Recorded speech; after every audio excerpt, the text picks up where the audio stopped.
Hello. Rakesh Reddy గారా? అవునండి. నమస్తే అండి. నమస్తే అండి. ఏవండి మన బండి సంజయ్ గారి అబ్బాయి ఫస్ట్ కేసు కోసం మీదేంటండి మీ వివరణ? ఏంటండి? బండి సంజయ్ గారి అబ్బాయి ఫస్ట్ కేసులో మీ వివరణ ఏంటండి? వివరణ నిన్న డిబేట్ లో చెప్పాం కదండి. డిబేట్ చూడండి. కాంగ్రెస్ అంటే ఇప్పుడు జనరల్ గా ఏంటంటే అది చార్జ్ షీట్ ఇన్వెస్టిగేషన్ లో ఏర్పడుతుంది. అవును. ఇన్వెస్టిగేషన్ చేయకుండా ఎట్లా చెప్పగలుగుతామండి? అంటే ఇన్వెస్టిగేట్ చేసిన పార్టీ తప్పే కాబట్టి పార్టీలో మరి ఎటువంటి క్రమశిక్షణ చర్య ఉండదండి ఆయనకి? అది అంత పెద్ద నాయకుని కాదు పార్టీ నాయకుడు కాదండి, మీరు ఒక ఎమ్మెల్యే సార్, మీరు మాట్లాడచ్చు. ఎమ్మెల్యేగా చెప్పాము. నేను రఘునందరావు గారికి ఫోన్ చేస్తే ఆయన కట్ చేసాడండి. ఎప్పుడు భయపడ్డు, అటువంటి వ్యక్తి భయపడి ఏ విషయం చెప్పకుండా కట్ చేసాడండి. అంటే మీరెవరు? మీరు? నేను ఒక సిటిజన్ అండి. నాకు నా తోటి మహిళకి ఒక అమ్మాయికి ఇలా అన్యాయం జరిగితే దాన్ని మాట్లాడే వ్యక్తులు మీరు కేంద్రంలో బలంగా ఉన్నారు కాదండి మరి. అవునండి. ఎవరి కూతురైనా ఒకటి, మీ కూతురైనా నా కూతురైనా బాధాకరం ఆ విషయం. అవును. దానివల్ల దాంట్లో ఎటువంటి ఇంకో రెండో సమాధానం లేదండి. సమాధానం లేదండి.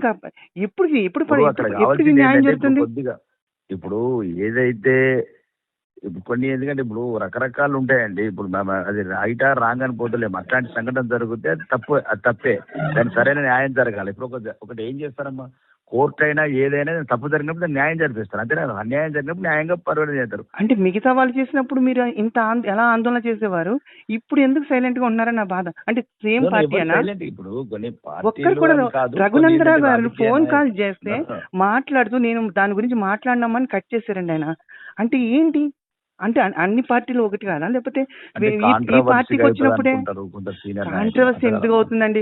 ఒక వ్యక్తి ఇప్పుడు రాజాసింగ్ గారు ఉన్నారు, నిజమైన మనిషి అండి, నిజంగా ఆయన ఏదున్నా స్ట్రైట్ ఫార్వర్డ్ గా మాట్లాడుతున్నారు. అలా మాట్లాడడం భయం ఏంటి? అంటే ఏమైనా అధికారాలు పోతే ఇలా, లేకపోతే ఏంటి ఇలా భయం ఏంటి అండి? ప్రజలు ఎన్నుకున్న తర్వాత అధికారులు ఎన్నుకోతే పార్టీ అంటే టికెట్ ఇప్పుడు పార్టీ టికెట్ ఇవ్వలేదు అనుకోండి, వీళ్ళకి అధికారం లేదు కదా. ఒకటి నేను అదే చెప్తున్నాను, మీ తలరాతను మాత్రం మార్చలేదండి. చాలా మందిని చూసినాం ఇట్లాంటిది.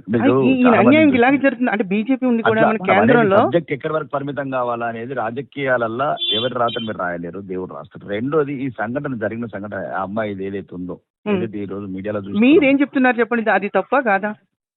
అది ఒకవేళ నిజమైతే తప్పే, అది నిజమే, పూర్తి సాక్ష్యాధారాలు అన్ని ఉన్నాయి సార్, అది నిజమే, అది నిజమే సార్. ఒక్కసారి మీరు ఎలా చేస్తారనేది వాళ్ళు ఆలోచించాలి. అంత మంచి పొజిషన్ లో ఉన్న కొడుకుని ఆయన కంట్రోల్ చేసుకోకుండా అలా ఉన్నాడంటే ఆయన పార్టీకి ఆయన రాజీనామా చేయాలి. ఆయన పార్టీకి చేయాలి, ఆయన మినిస్ట్రీకి రాజీనామా చేయాలి. తన కొడుకునే తనకు కంట్రోల్ చేసుకోకపోతే ఇంకా మిగతా వాళ్ళు ఏం చేయగలరండి ఆయన? మనం ఏంటంటే ఇప్పుడు జరిగింది ఏంటంటే ఇప్పుడు కంప్లైంట్ ఇచ్చారు కదండి, ఎఫ్ఐఆర్ లాగిన్ అయింది కదా అక్కడ. అవునండి, నిజం ఉంది కాబట్టి ఆయన కొడుకుని తీసుకొచ్చి ఆయన కూర్చోబెట్టాలి. రకరకాలు వస్తున్నాయి కదండి. నేను చూసిన ప్రకారం 2022 మీద అమ్మాయి ఫాదర్ మీద కేసు ఉందని. ఏమండి, ఇప్పుడు ప్రతి మనిషి తప్పులు చేస్తాడు. అది ఆ కుటుంబాన్ని అంటున్నట్టు అమ్మాయికి నేను అడిగింది ఒకటే సార్. అవునే, నేను ఒకటి అడిగింది, అమ్మాయికి అన్యాయం జరిగింది. నేను అనేది అదేనండి, అమ్మాయికి అన్యాయం. ఫాదర్ బ్లాక్ టికెట్లు అమ్ముకుంటాడా అని అనేది ఏంటంటే, ఫాదర్ బ్లాక్ టికెట్లు అమ్ముకుంటాడా, ఏం చేస్తాడో కుటుంబాన్ని పోషించుకుంటున్నాడు, అది అనవసరం. కానీ ఈ అమ్మాయికి అన్యాయం జరిగిందా లేదా, అదే కదా నేను అడిగింది. దానికోసం ఎవరు రావట్లేదు, ఎందుకు రావట్లేదు ముందుకి? అరుణ్ గారు ఫోన్ చేస్తే అరుణ్ గారికి ఫోన్ పనిచేయదు. రఘునందన్ గారు చెప్తే నేను మాట్లాడినానమ్మా అని దానికోసం భయపడండి. ఆయన ఎప్పుడు నేను చూడలేదు ఆయన భయపడ్డం, ఇదే ఫస్ట్ టైం. ఆయన భయపడ్డాడు, మీరు ఒక్కరే ధైర్యంగా మాట్లాడుతున్నారు సార్.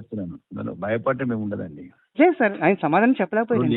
ఏదైనా ఇప్పుడు రాజకీయంగా ఏదైనా ఉద్దేశాలు ఆపాదిస్తారేమో, పార్టీలు అంతర్గతంగా ఏదో కావాలని మాట్లాడారేమో, ఇట్లా ఉంటాయమ్మా. మీరు మాట్లాడాల్సింది, మీరు ఆ ప్లేస్ లో రఘునందన్ రావు ప్లేస్ లో ఉంటే మీరు ఏ రకంగా ఆలోచిస్తారు చెప్పలేను, కానీ ఏ రకంగా ఉన్నా తప్పుని ఖండించాలి కదా సార్.